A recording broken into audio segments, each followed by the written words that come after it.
दिल्ली में भारत अरब ममालिक के वज़ीर ख़ारजा की दूसरी बैठक होने वाली है। अरब लीग के सेक्रेटरीज भी इसमें हिस्सा लेंगे। मुस्लिम ममालिक के मंत्रियों का इस्तकबाल हुआ है। भारत और अरब देशों के वज़ीर ख़ारजा के बीच आज नई दिल्ली में दूसरी बैठक होगी। बैठक की सदारत भारत और संयुक्त अरब अमीरात कर रहे हैं। अरब ममालिक के विदेश मंत्री और अरब लीग के महासचिव इस बैठक में शामिल होंगे। तो दिल्ली में भारत अरब वार्ता देखने को मिल रही है और आज भी अहम बैठक होने वाली है। इसको लेकर तमाम तैयारियां हैं। तो दिल्ली में भारत अरब ममालिक के वज़ीर ख़ारजा की दूसरी बैठक आज और अरब लीग के सेक्रेटरीज भी इस बैठक में हिस्सा लेंगे। मुस्लिम ममालिक के मंत्रियों का इस्तकबाल यहाँ पर किया गया है।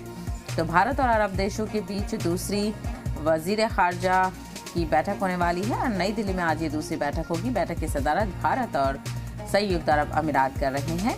अरब ममालिक के विदेश मंत्री और अरब लीग के महासचिव इस बैठक में शामिल होंगे। तो ईयू के बाद आज दिल्ली में इंडो अरब डील को लेकर बातचीत होने वाली है। भारत और अरब ममालिक के वज़ीर ख़ारजा की आज दूसरी बैठक है और लगातार बैठकों का दौर देखने को मिल रहा है। अरब लीग के सेक्रेटरीज भी इसमें हिस्सा लेंगे।